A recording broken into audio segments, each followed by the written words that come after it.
Le ciblage est sans aucun doute l'une des raisons pour lesquelles vous avez du mal à obtenir des résultats dans vos campagnes publicitaires sur Facebook. C'est pour ça, dans cette vidéo, je vais vous expliquer de manière claire et simple quel type de ciblage vous devez choisir en fonction de vos objectifs afin de parvenir à maximiser vos résultats à travers vos campagnes publicitaires. C'est parti. Alors, il existe 4 types de ciblage sur Meta. On a le broad targeting, le ciblage par intérêt, les lookalikes et le retargeting. Mais avant de voir en détail ces différents types de ciblage, nous allons voir les 2 types d'audience disponibles sur Meta. On a déjà l'audience Advantage Plus et l'audience d'origine. Alors, l'audience Advantage Plus est paru en 2023, courant début 2023, et c'est un type d'audience qui a suscité l'objet de beaucoup de controverses. Parce qu'il y a des annonceurs qui ont eu de mauvais retours suite à l'usage de ce type d'audience, tandis qu'il y en a d'autres, par contre, qui ont eu des excellents résultats avec ça. Pour ma part, c'est l'audience d'origine que j'utilise au sein de mon agence pour apporter d'excellents résultats à mes clients. Donc, pour ce tutoriel, on va se focaliser principalement sur l'audience d'origine. Et donc, comment passer de l'audience Advantage Plus à l'audience d'origine? Et donc, une fois sur votre gestionnaire de publicité, vous allez cliquer sur le bouton Créer. Vous allez choisir un nom d'étude de campagne ici. On va choisir en l'occurrence ici Prospect. Je tiens tout de suite à vous rassurer, les différents paramètres que nous allons adopter pour ce type d'objectif s'appliquent également aux autres objectifs de Meta. Vous cliquez ensuite sur Continuer. Vous cliquez sur Campagne Prospect Manuel, Continuer. Là, vous laissez la partie où c'est marqué nom de la campagne, tout ça, on va passer à l'ensemble de publicités. Alors, une fois sur l'ensemble de publicités, vous allez descendre jusqu'à la partie où c'est marqué Audience Advantage Plus. Vous allez cliquer sur Revenir aux options d'audience initiale. Utiliser l'audience d'origine. Voilà. Alors, maintenant qu'on est passé de l'audience Advantage Plus à l'audience d'origine, nous allons voir maintenant le premier type de ciblage qui est le broad targeting. Alors, qu'est-ce que le broad targeting? Le broad targeting, c'est un ciblage sans intérêt. C'est-à-dire que vous allez vous limiter seulement au choix de la zone géographique, du genre, de la tranche d'âge et éventuellement de la langue. Donc, comment ça se matérialise également sur Meta? Vous allez descendre et vous allez partir dans la zone où c'est marqué lieu. Diffusion aux personnes habitant ou ayant récemment habité ici. Donc là, vous allez choisir la zone géographique où vous allez lancer votre publicité. Ça peut être un pays ou une ville.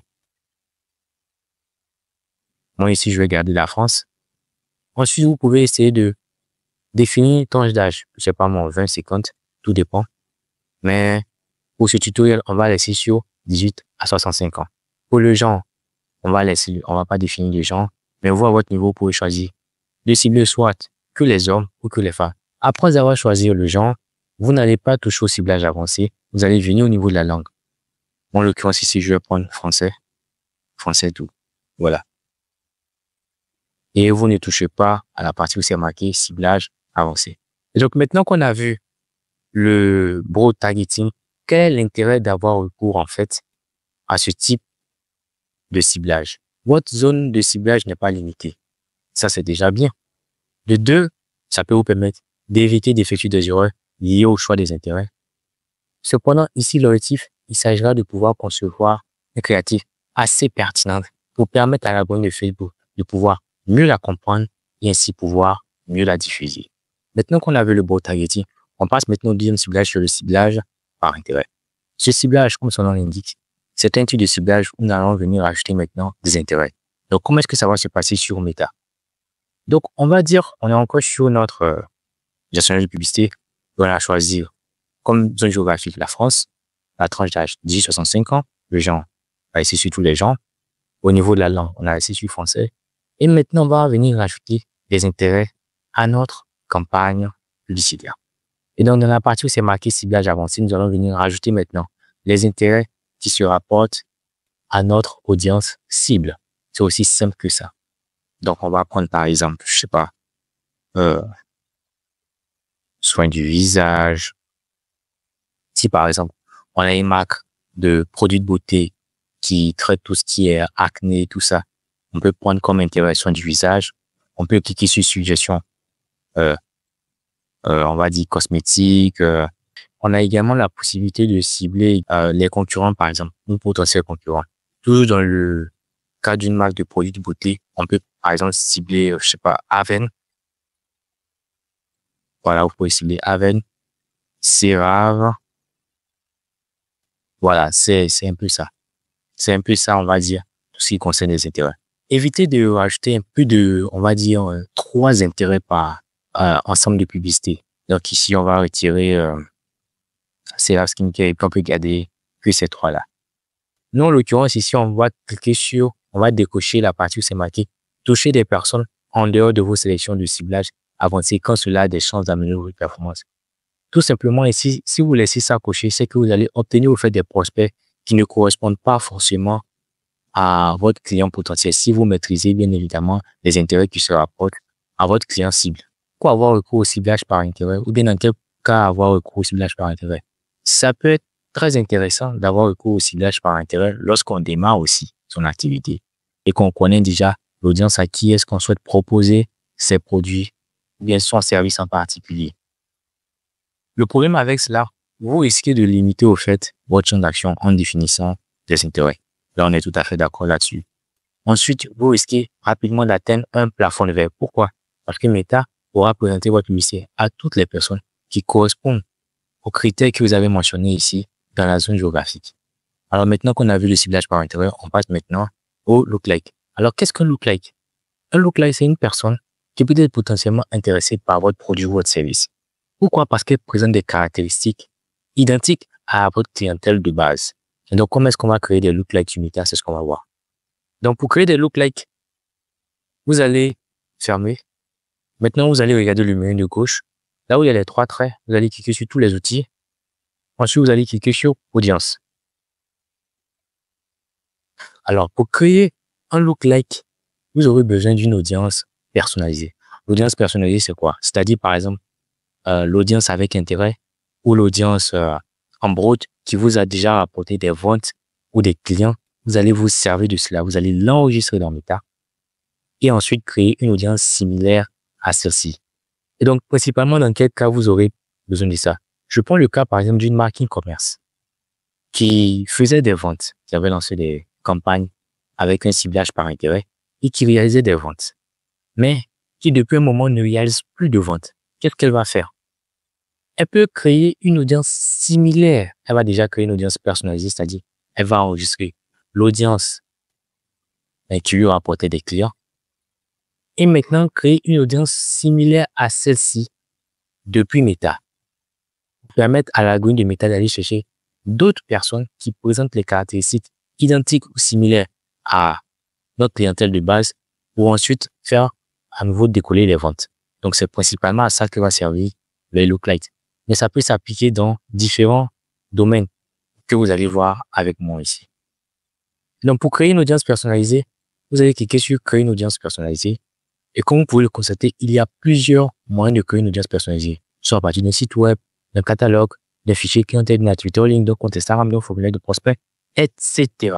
Site web, si par exemple, comme je dis dans le cas de Mac e-commerce, ça peut utiliser le côté site web, ou soit si vous avez un CRM, vous avez le nom, le numéro, l'adresse mail de vos prospects, vous pouvez, de vos clients ou de vos prospects, vous pouvez tout simplement l'insérer dans Meta et créer une audience personnalisée, puis par la suite créer une audience similaire à cela. Et donc, ici, pour ce tutoriel, vu que le pixel que j'utilise n'est pas rattaché à un site web, on va utiliser ici compte Instagram. Voilà, compte Instagram.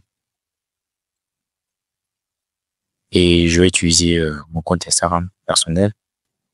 Et je vais enregistrer maintenant cette audience. Donc, on va dire AVD Insta 01. Et on crée maintenant notre audience personnalisée. Maintenant qu'on a cette audience personnalisée, on va maintenant chercher à créer une audience similaire à celle-ci. Donc, on clique sur AVD Insta 01, puis sur les 3 points, surtout juste en haut, et vous cliquez sur créer une audience similaire. Là, la source, c'est l'audience personnalisée que je viens d'utiliser. Maintenant, à supposer, par exemple, que je cherche à obtenir des followers qui viennent de l'Espagne ou bien de l'Ukraine. Tout ce que je vais renseigner, c'est juste ici, choisir l'emplacement. Puisque maintenant, Meta va aller me chercher des personnes qui ont des caractéristiques similaires à mes followers dans cette zone géographique. Donc ici, je vais choisir, par exemple, l'Espagne. Pour ce qui est de la taille de l'audience, si c'est votre première fois, je préfère que vous allez déjà sur 1%.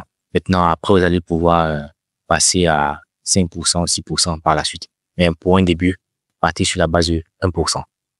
Maintenant, vous créez une audience et maintenant, vous avez votre audience similaire. Donc, maintenant, comment est-ce qu'on va pouvoir l'utiliser au sein de Meta? C'est ce qu'on va voir. Vous allez cliquer sur tous les outils, gestionnaire de publicité. Vous cliquez sur modifier la campagne, sur l'ensemble de publicité. Vous allez descendre jusqu'à la partie où c'est marqué audience personnalisée. Recherchez dans les audiences existantes et vous allez voir que votre audience similaire s'y trouve. Cliquez là-dessus et vous allez pouvoir maintenant lancer votre campagne à travers cela. C'est aussi simple que ça. Nous allons voir le dernier type de ciblage qui est le retargeting. Alors, qu'est-ce que le retargeting? Le retargeting, en fait, c'est recibler les personnes qui ont déjà interagi avec votre contenu. Si par exemple, une personne a liké votre photo, a liké votre vidéo, a partagé votre photo, a enregistré votre photo, ou a rempli votre formulaire, etc. Et donc, comment est-ce qu'on peut réaliser une campagne de retargeting sur Meta? Déjà, vous allez devoir créer une audience personnalisée. Moi, en l'occurrence, ici, j'ai créé une audience personnalisée. Voilà. Donc, vous pouvez créer une audience personnalisée à partir des personnes qui ont acheté votre produit au panier. Ensuite, créer une audience personnalisée à partir des personnes qui ont liké votre photo au cours des 365 derniers jours, etc. Comme on l'a vu précédemment lorsqu'on essayait d'effectuer le lookalike. Il y a différentes sources aussi pour effectuer des audiences, pour créer des audiences personnalisées. Donc, en fonction de ces différentes sources-là, vous créez une audience personnalisée et maintenant, pour effectuer le retargeting, tout ce que vous aurez à faire, c'est juste la rajouter juste ici, tout simplement, et lancer la campagne. C'est aussi simple que ça. Et donc, dans quel cas avoir recours à tout ce qui est retargeting? Prenons le cas d'une marque e-commerce, par exemple, qui a de nouveaux produits et qui souhaite la présenter à ses clients existants. Vous voyez l'avantage d'avoir recours à un pixel, en fait. C'est-à-dire que toutes les personnes qui ont déjà acheté les produits depuis son site web, elle pourra créer une audience personnalisée, l'enregistrer, puis lancer une campagne à nouveau et présenter ce nouveau produit à ces personnes-là uniquement, ou bien aux personnes qui ont acheté les produits au panier. Si, par exemple, les personnes n'ont pas finalisé leur achat, vous pouvez également lancer une campagne publicitaire, on ne sait jamais, pour inciter ces derniers à passer à l'action. Ou bien une personne qui a un business physique, par exemple un institut de beauté, qui a des offres, qui effectue des offres promotionnelles pour, je sais pas moi, pour 2 semaines, 3 semaines, et qui souhaite faire bénéficier tous ses clients habituels de cette réduction, elle peut lancer une campagne publicitaire de retargeting avec cela, grâce à l'audience personnalisée qu'elle aura enregistrée, qu'elle aura créée, elle pourra effectuer le retargeting et cibler seulement que ces personnes-là.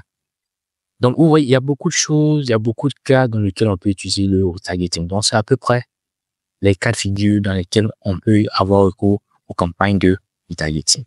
Alors, c'était tout pour cette vidéo. J'espère que vous l'avez apprécié. Si vous avez des questions, n'hésitez pas à laisser en commentaire. Si vous souhaitez également qu'on s'occupe de vos campagnes publicitaires, vous avez le lien juste en dessous pour réserver un appel avec moi. On se dit à très bientôt. Ciao.